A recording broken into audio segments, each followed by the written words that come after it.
Kasus tragedi polisi tembak polisi di rumah kediaman Kadif Propam Polri Irjen Pol Verdi Sambo yang menewaskan Brigadir Nofriansah Yosua Huta Barat memasuki babak baru.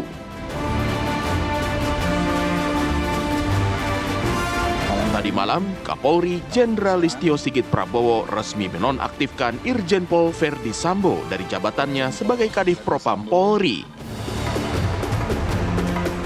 Demi menjaga objektivitas, transparansi, dan akuntabel dalam proses penyidikan yang kini ditangani tim khusus, Kapolri memutuskan jabatan Kadif Propam yang saat ini dijabat Irjen Pol Verdi Sambo akan diserahkan kepada Wakapolri Komjen Gatot Edi.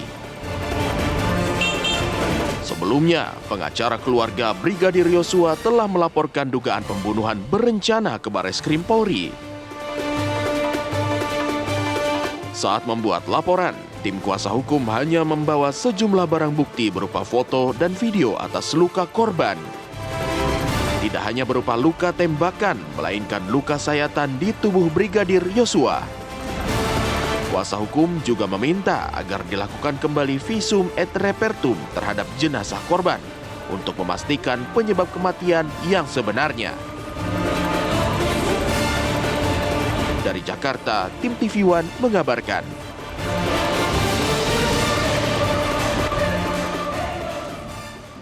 Malam hari ini kita putuskan untuk Irjen Pol Verdi Sambo untuk sementara jabatannya dinonaktifkan. Dan kemudian jabatan tersebut saya serahkan kepada Pak Wakapolri. Sehingga dengan demikian untuk selanjutnya tugas tanggung jawab terkait dengan Divisi Propam akan dikendalikan oleh Bapak Wakapolri. Dan ini tentunya juga untuk menjaga agar apa yang telah kita lakukan selama ini terkait dengan masalah komitmen untuk menjaga objektivitas, transparansi, dan akuntabel ini betul-betul bisa kita jaga agar rangkaian dari proses penyidikan yang saat ini sedang dilaksanakan betul-betul bisa berjalan dengan baik dan membuat terang peristiwa yang terjadi. Oke, langsung saja kita akan bahas hal ini bersama dengan 3 orang narasumber sudah bergabung bersama kami. Saya akan sapa terlebih dahulu dari yang paling dekat dengan kita berdua, saya dan Bayu, ada Pak Albertus Wahyu Rudanto, anggota Kompolnas. Selamat pagi Pak Wahyu, apa kabar? Baik, kabar baik. Kabar baik, alhamdulillah. Pak Wahyu ini juga ada 2 orang narasumber lainnya juga yang sudah bergabung bersama kami. Saya akan sapa, ada Pak Ahmad Taufan Damani, Ketua Komnas HAM, dan juga Bang Johnson Panjaitan, Kuasa Hukum Keluarga Brigadir J. Bang Johnson, Pak Taufan, apa kabar? Sehat?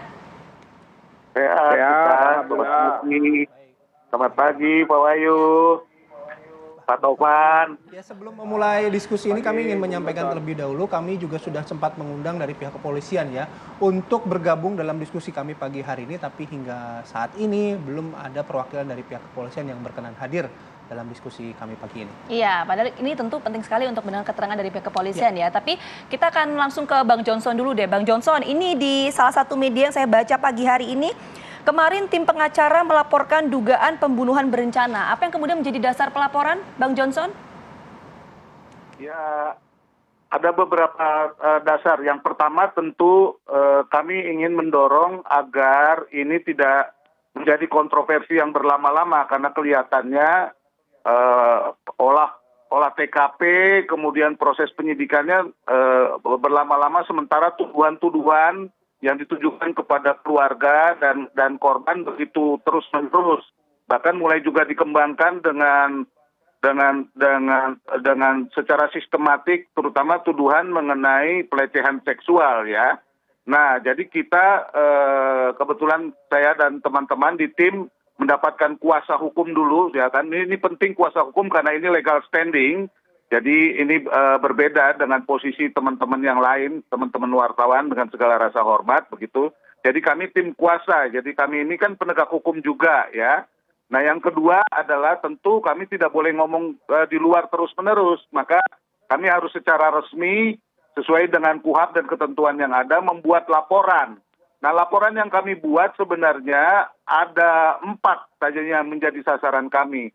Yang pertama adalah soal pembunuhan berencana atau pembunuhan. Yang kedua adalah soal penganiayaan berat dan dijungtokan dengan pasal 55 dan 56. Ada bersama-sama karena ini juga ada pertimbangan, nanti saya bisa jelaskan kalau ada waktu. Kemudian ada soal pencurian dan penggelapan, itu soal handphone ya. Ada 3 handphone dan 4 nomor yang dimiliki oleh almarhum.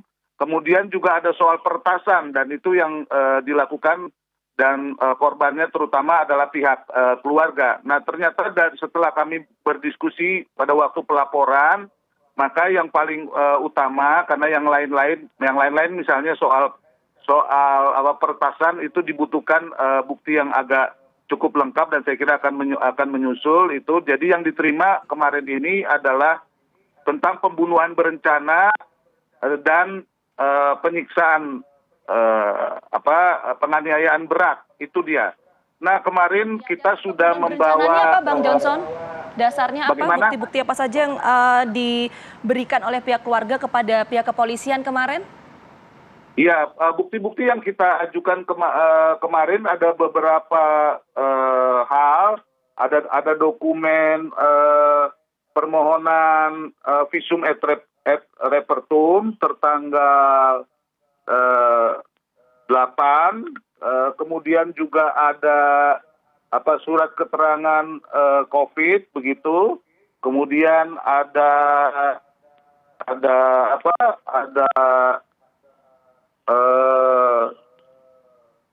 surat-surat lain. Barang bukti lah yang dibawa ya Bang Johnson ya kemarin ya. Iya, termasuk juga dari foto-foto dan gambar korban yang diambil setelah penyerahan mayat.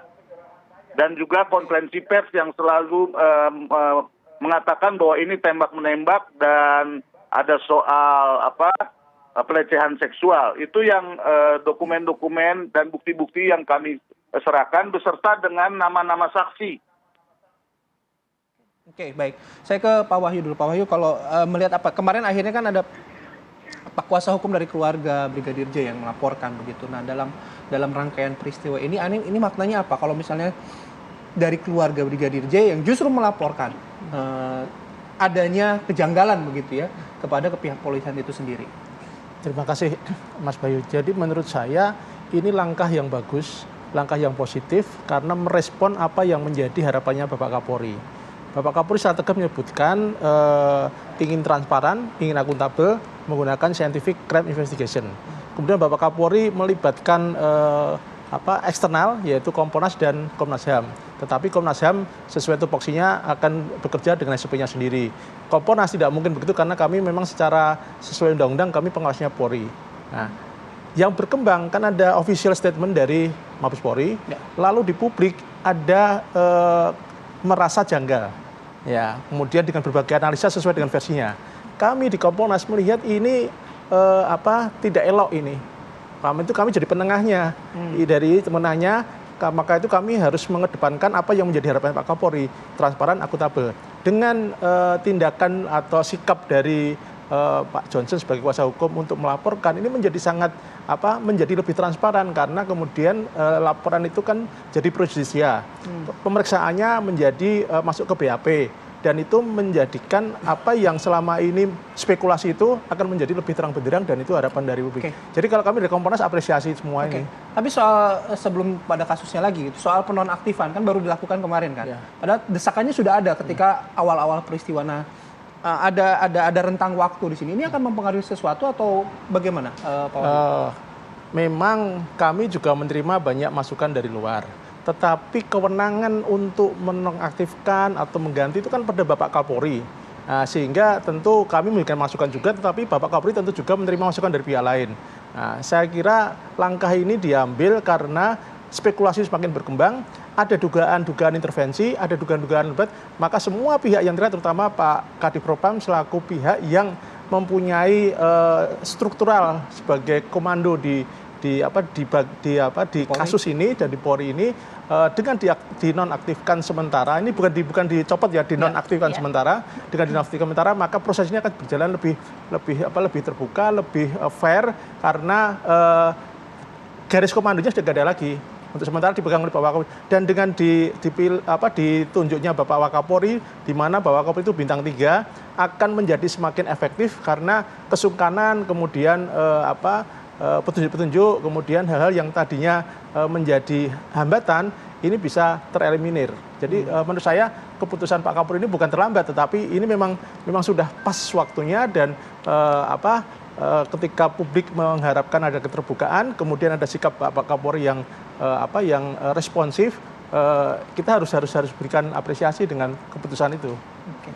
Ada soal sudah pas gitu waktunya. Saya pengen nanya lagi nanti ke Pak Wahyu, tapi gantiannya ke Pak Ahmad Taufan. Tapi saya juga ingin melihat bagaimana sebenarnya Komnas HAM memulai ya penyelidikan ini.